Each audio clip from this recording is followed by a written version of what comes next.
कथा कहानी काव्य में आपका स्वागत है। कहानियों, कविताओं और व्यंग के रूप में साहित्य हमें वक्त विशेष के देश, समाज और जीवन दर्शन से अवगत कराता है। यह हमारा एक प्रयास है ऐसी रचनाओं को आवाज़ देकर आप तक पहुंचाने का। हमारे साथ जुड़िए हमारे YouTube चैनल और Facebook पेज पर। Like, share, subscribe. कथा कहानी काव्य। मैं हूं आपकी दोस्त मनीषा।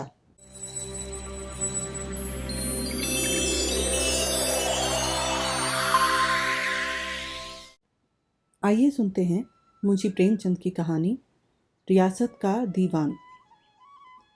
महाशय मेहता उन अभागों में से थे जो अपने स्वामी को प्रसन्न नहीं रख सकते थे। वह दिल से अपना काम करते थे और चाहते थे कि उनकी प्रशंसा हो। वह यह भी भूल जाते थे कि वह काम के तो नौकर हैं ही, अपने स्वामी के सेवक भी हैं। जब उनके अन्य सहकारी स्वामी के दरबार में हाजिरी देते थे तो वह बेचारे दफ्तर में बैठे कागजों से सिर मारा करते थे। इसका फल यह था कि स्वामी के सेवक तो तरक्कियां पाते थे, पुरस्कार और पारितोषिक उड़ाते थे, और काम के सेवक किसी न किसी अपराध में निकाल दिए जाते थे। ऐसे कटु अनुभव उन्हें अपने जीवन में कई बार हो चुके थे। इसलिए अब की जब राजा साहब सतिया ने उन्हें एक अच्छा पद प्रदान किया तो उन्होंने प्रतिज्ञा की कि अब वह स्वामी का रुख देखकर काम करेंगे और उनके स्तुति गान में ही भाग्य की परीक्षा करेंगे। और इस प्रतिज्ञा को उन्होंने कुछ इस तरह निभाया कि 2 साल भी न गुजरे थे कि राजा साहब ने उन्हें अपना दीवान बना लिया। एक स्वाधीन राज्य की दीवानी के क्या कहने। वेतन तो 500 मासिक ही था, मगर अख्तियार बड़े लंबे। राई का पर्वत करो या पर्वत से राई, कोई पूछने वाला न था। राजा साहब भोग विलास में पड़े रहते थे। राज्य संचालन का सारा भार मिस्टर मेहता पर था। रियासत के सभी अमले और कर्मचारी दंडवत करते, बड़े बड़े रईस नजराने देते, यहाँ तक कि रानियां भी उनकी खुशामद करती। राजा साहब उग्र प्रकृति के मनुष्य थे, जैसे प्राय राजे होते हैं। दुर्बलों के सामने शेर, सबलों के सामने भीगी बिल्ली। कभी मिस्टर मेहता को डांट फटकार भी बताते, पर मिस्टर मेहता अपनी सफाई में एक शब्द भी मुंह से निकालने की कसम खा ली थी। सिर झुकाकर सुन लेते। राजा साहब की क्रोधाग्नि ईंधन ना पाकर शांत हो जाती। गर्मियों के दिन थे। पॉलिटिकल एजेंट का दौरा था। राज्य में उनके स्वागत की तैयारियां चल रही थी। राजा साहब ने मेहता को बुलाकर कहा, मैं चाहता हूं साहब बहादुर यहां से मेरा कलमा पढ़ते हुए जाएं। मेहता ने सिर झुकाकर विनीत भाव से कहा, चेष्टा तो ऐसे ही कर रहा हूं अन्नदाता। चेष्टा तो सभी करते हैं, मगर वह चेष्टा कभी सफल नहीं होती। मैं चाहता हूं तुम दृढ़ता के साथ कहो, ऐसा ही होगा, ऐसा ही होगा। रुपए की परवाह मत करो, जो हुक्म। कोई शिकायत ना आए, वरना तुम जानोगे।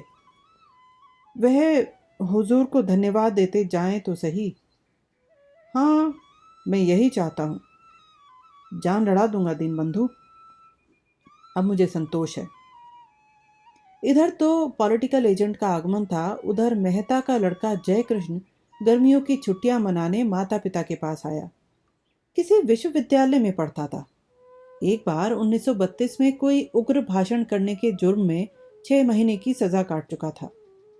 मिस्टर मेहता की नियुक्ति के बाद जब वह पहली बार आया तो राजा ने उसे खास तौर पर बुलाया और उससे जी खोल कर बातें की थी। उसे अपने साथ शिकार खेलने के लिए ले गए और नित्य उसके साथ टेनिस खेला करते थे। जयकृष्ण पर राजा साहब के साम्यवादी विचारों का बड़ा प्रभाव था। उसे ज्ञात हुआ कि राजा साहब केवल देशभक्ति नहीं, क्रांति के समर्थक भी हैं। रूस और फ्रांस की क्रांति पर दोनों में खूब बहस हुई थी, लेकिन अब की यहाँ उसने कुछ और ही रंग देखा। रियासत के हर एक किसान और जमींदार से जबरन चंदा वसूल किया जा रहा है। पुलिस गांव गांव चंदा उगाती फिरती थी। रकम दीवान साहब तय करते थे, वसूल करना पुलिस का काम था। फरियाद की कहीं सुनवाई न थी। चारों ओर त्राही त्राही मची हुई थी। हजारों मजदूर सरकारी इमारतों की सफाई, सजावट और सड़कों की मरम्मत में बेगार कर रहे थे। बनियों से डंडों की जोर पर रसद जमा की जा रही थी। जयकृष्ण को आश्चर्य हो रहा था कि यह क्या हो रहा है। राजा साहब के विचार और व्यवहार में इतना अंतर कैसे हो गया? कहीं ऐसा तो नहीं कि महाराज को इन अत्याचारों की खबर ही ना हो, या उन्होंने जिन तैयारियों की हुक्म दिया हो उसकी तामील में कर्मचारियों ने अपनी कारगुजारी की धुन में यह अनर्थ कर डाला हो। रात भर तो उसने किसी तरह जब्त किया। प्रातःकाल उसने मेहता जी से पूछा, आपने राजा साहब के इन अत्याचारों की सूचना नहीं दी? मेहता जी को स्वयं इस अनीति से ग्लानि हो रही थी। स्वभावतः दयालु मनुष्य थे, लेकिन परिस्थितियों ने उन्हें अशक्त कर रखा था। दुखित स्वर में बोले, राजा साहब का यही हुक्म है तो क्या किया जाए? तो आपको ऐसी दशा में अलग हो जाना चाहिए था। आप जानते हैं ये जो कुछ हो रहा है उसकी सारी जिम्मेदारी आपके सिर लादी जा रही है। प्रजा आप ही को अपराधी समझती है। मैं मजबूर हूं। मैंने कर्मचारियों से बार बार संकेत किया कि यथासाध्य किसी पर सख्ती न की जाए, लेकिन हर एक स्थान पर मैं मौजूद तो नहीं रह सकता। अगर प्रत्यक्ष रूप से हस्तक्षेप करूं तो शायद कर्मचारी लोग महाराज से मेरी शिकायत कर दें। ये लोग ऐसे ही अफसरों की ताक में तो रहते हैं। इन्हें तो जनता को लूटने का कोई बहाना चाहिए। जितना सरकारी कोष में जमा करते हैं उससे ज्यादा अपने घर में रख लेते हैं। मैं कुछ नहीं कर सकता। जयकृष्ण ने उत्तेजित होकर कहा, तो आप इस्तीफा क्यों नहीं दे देते? मेहता लज्जित होकर बोले, बेशक मेरे लिए मुनासिब तो यही था, लेकिन जीवन में इतने धक्के खा चुका हूं कि अब और सहने की शक्ति नहीं रही। यह निश्चय है कि नौकरी करके मैं अपने को बेदाग नहीं रख सकता। धर्म और अधर्म, सेवा और परमार्थ के झमेलों में पड़कर मैंने बहुत ठोकरें खाई। मैंने देख लिया कि दुनिया दुनियादारों के लिए है, जो अवसर और काल देखकर काम किया करते हैं। सिद्धांतवादियों के लिए यह अनुकूल स्थान नहीं है। जयकृष्ण ने तिरस्कार भरे स्वर में पूछा, मैं राजा साहब के पास जाऊं? क्या तुम समझते हो राजा साहब से ये बातें छिपी हैं? संभव है प्रजा की दुख कथा सुनकर उन्हें कुछ दया आ जाए। मिस्टर मेहता को इसमें क्या आपत्ति हो सकती थी? वह तो खुद चाहते थे कि किसी तरह अन्याय का बोझ उनके सिर से उतर जाए। हाँ, यह भय अवश्य था कि कहीं जयकृष्ण सी सत्प्रेरणा उनके लिए हानि करना हो और कहीं उन्हें सम्मान और अधिकार से हाथ न धोना पड़े। बोले, यह ख्याल रखना कि तुम्हारे मुंह से कोई ऐसी बात ना निकल जाए जो महाराज को अप्रसन्न कर दे। जयकृष्ण ने उन्हें आश्वासन दिया कि वह ऐसी कोई बात ना करेगा। क्या वह इतना नादान है? मगर उसे क्या खबर थी कि आज के महाराजा साहब वह नहीं हैं जो 1 साल पहले थे, या संभव है पॉलिटिकल एजेंट के चले जाने के बाद वह फिर हो जाएं। वह न जानता था कि उनके लिए क्रांति और आतंक की चर्चा भी उसी तरह विनोद की वस्तु थी जैसे हत्या, बलात्कार या जाल की वारदातें या रूप के बाजार के आकर्षक समाचार। जब उसने ड्योढ़ी पर पहुंचकर अपनी इत्तला कराई तो मालूम हुआ कि महाराज अस्वस्थ हैं, लेकिन वह लौट ही रहा था कि महाराज ने उसे बुला भेजा। शायद उससे सिनेमा संसार के ताज़े समाचार पूछना चाहते थे।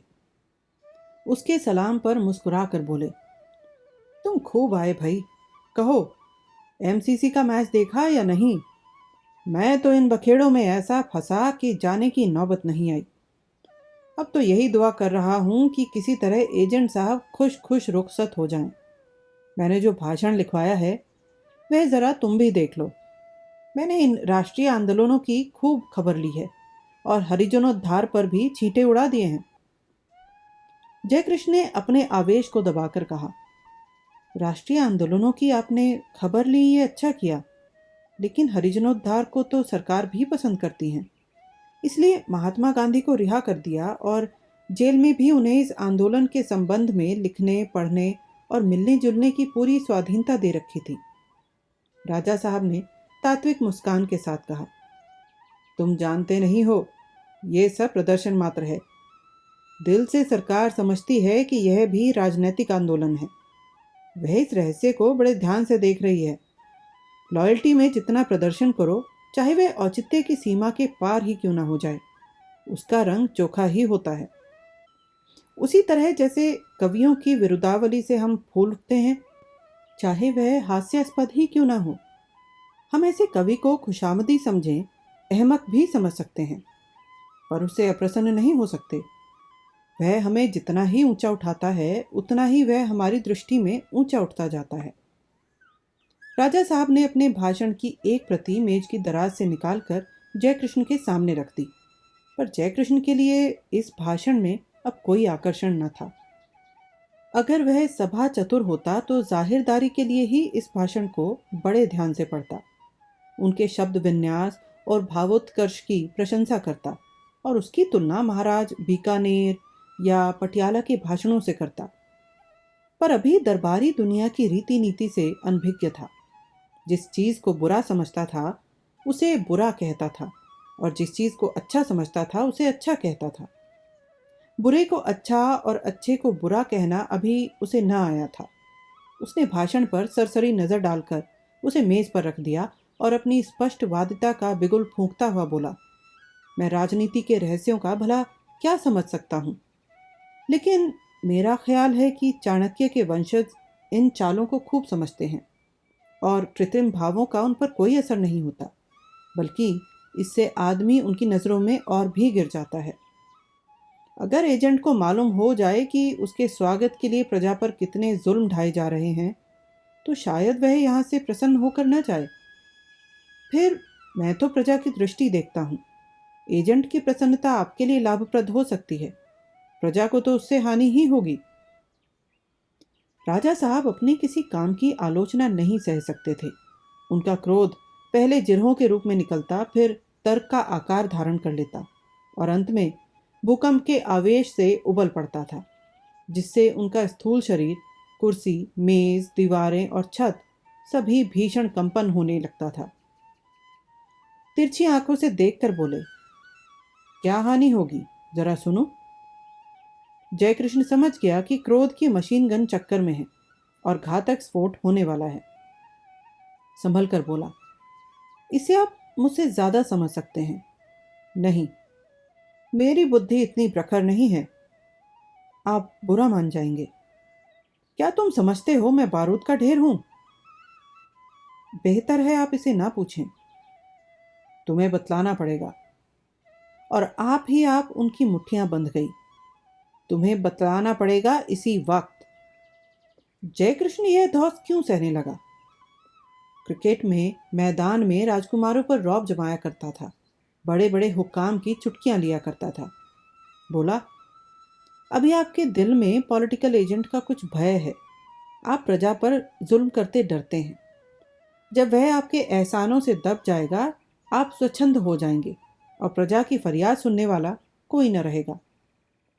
राजा साहब प्रज्वलित नेत्रों से ताकते हुए बोले, मैं एजेंट का गुलाम नहीं हूं कि उससे डरूं। कोई कारण नहीं है कि मैं उससे डरूं, बिल्कुल कारण नहीं है। मैं पॉलिटिकल एजेंट की इसलिए खातिर करता हूं कि वह हिज मैजेस्टी का प्रतिनिधि है।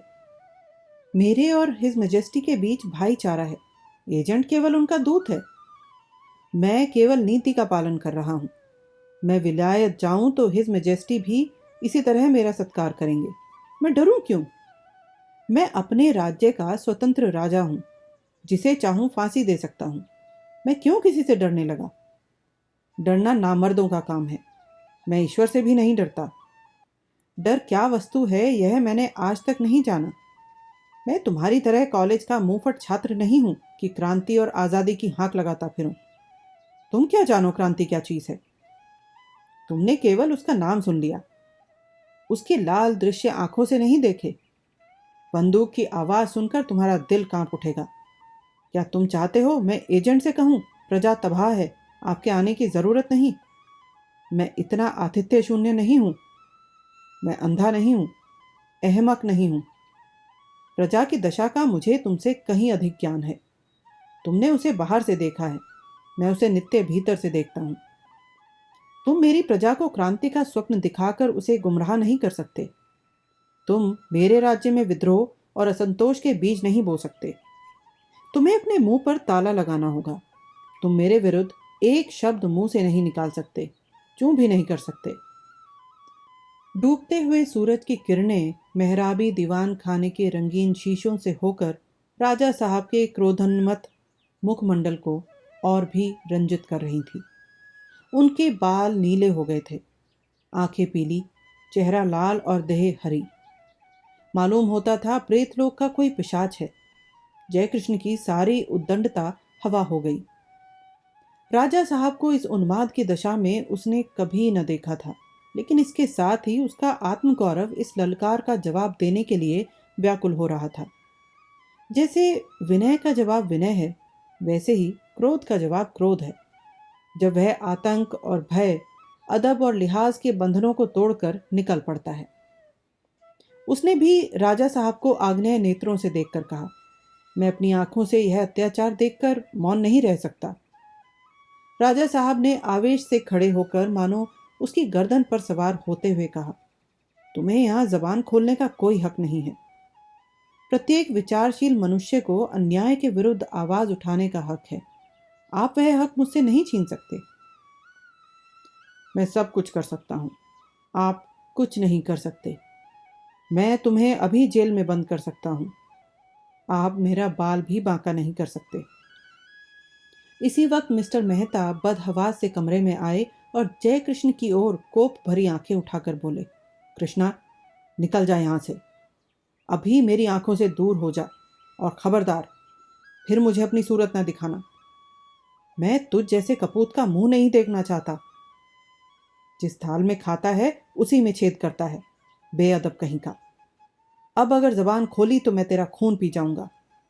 जयकृष्ण ने हिंसा विक्षिप्त पिता को घृणा के नेत्रों से देखा और अकड़ता हुआ गर्व के सिर उठाए दीवान खाने से बाहर निकल गया। राजा साहब ने कोच पर लेटकर कहा, बदमाश आदमी है, पढ़ ले सिरे का बदमाश। मैं नहीं चाहता कि ऐसा खतरनाक आदमी एक क्षण भी रियासत में रहे। तुम उससे जाकर कहो इसी वक्त यहां से चला जाए, वरना उसके हक में अच्छा ना होगा। मैं केवल आपकी मुरव्वत से गम खा गया, नहीं तो इसी वक्त इसका मजा चखा सकता था। केवल आपकी मुरव्वत ने हाथ पकड़ लिया। आपको तुरंत निर्णय करना पड़ेगा, इस रियासत की दीवानी या लड़का। अगर दीवानी चाहते हो तो तुरंत उसे रियासत से निकाल दो और कह दो फिर मेरी रियासत में पांव न रखे। लड़के से प्रेम है तो आज ही रियासत से निकल जाइए। आप यहां से कोई चीज नहीं ले जा सकते, एक पाई की भी नहीं। जो कुछ है वह रियासत का है। बोलिए, क्या मंजूर है? मिस्टर मेहता ने क्रोध के आवेश में जयकृष्ण को डांट तो बतलाई थी, पर यह ना समझते थे कि मामला इतना तूल खींचेगा। एक क्षण के लिए वह सन्नाटे में आ गए, सिर झुकाकर परिस्थिति पर विचार करने लगे। राजा उन्हें मिट्टी में मिला सकता है, वह यहाँ बिल्कुल बेबस है। कोई उनका साथी नहीं, कोई उनकी फरियाद सुनने वाला नहीं। राजा उन्हें भिखारी बनाकर छोड़ देगा। इस अपमान के साथ निकाले जाने की कल्पना करके वह कांप उठे। रियासत में उनके बैरियों की कमी न थी। सब के सब मूसलों ढोल बजाएंगे। जो आज उसके सामने भीगी बिल्ली बने हुए हैं, कल शेरों की तरह गुर्राएंगे। फिर इस उम्र में अब उन्हें नौकर ही कौन रखेगा? निर्दयी संसार के सामने क्या फिर उन्हें हाथ फैलाना पड़ेगा? नहीं, इससे तो यह कहीं अच्छा है कि वे यहीं पड़े रहें। कंपित स्वर में बोले, मैं आज ही उसे घर से निकाल देता हूं अन्नदाता। आज नहीं, इसी वक्त निकाल दूंगा। हमेशा के लिए? हमेशा के लिए। अच्छी बात है, जाइए और आधे घंटे के अंदर मुझे सूचना दीजिए। मिस्टर मेहता घर चले तो मारे क्रोध के उनके पांव कांप रहे थे। देह में आग सी लगी हुई थी। इस लौंडे के कारण आज उन्हें कितना अपमान सहना पड़ा। गधा चला है यहाँ अपने साम्यवाद का राग अलापने। अब बच्चे को मालूम होगा जबान पर लगाम न रखने का क्या नतीजा होता है। मैं क्यों उसके पीछे गली गली ठोकरे खाऊं? हाँ, यह पद और सम्मान प्यारा है, क्यों ना प्यारा हो। इसके लिए बरसों एड़ियां रगड़ी हैं, अपना खून और पसीना एक किया है। यह अन्याय बुरा जरूर लगता है, लेकिन बुरी लगने की यह एक यही बात तो नहीं।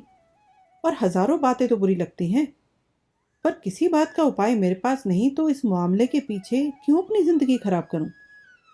उन्होंने घर आते ही पुकारा, जय कृष्ण।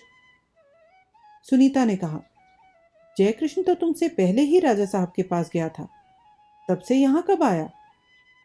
अब तक यहाँ नहीं आया? वो तो मुझसे पहले ही चल चुका था। वह फिर बाहर आए और नौकरों से पूछना शुरू किया। अब भी उसका पता न था। मारे डर के कहीं छिप रहा होगा और राजा ने आध घंटे में इत्तला करने का हुक्म दिया है। यह लौंडा न जाने क्या करने पर लगा हुआ है।